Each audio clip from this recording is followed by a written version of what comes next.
Ке стане ли Македонија една изборна единица? Предлог законот ЛДП утре ќе го поднесе во собранието. Ова е трет пат како партијата предлага една изборна единица откако истата беше одбиена во претходните два парламентарни состави. Од ЛДП велат дека очекуваат поддршка од пратениците.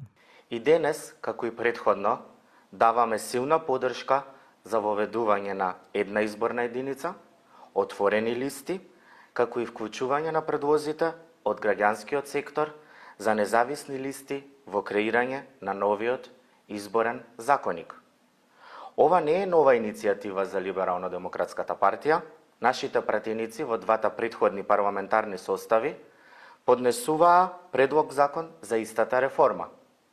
За жал, тогаш тие иницијативи не добија поддршка. Но ние не се откажуваме. Во понеделник, преку нашата пратеничка Моника Зајкова, Либерално-демократската партија повторно ќе поднесе предлог закон во собранието за воведување на една изборна единица и отворени листи.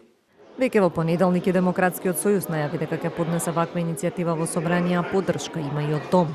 За идејата за измените на изборниот законник и воведување на една изборна единица говореше и премиерот кој претходно упати повик до опозицијата во собранието да ги поддржат измените.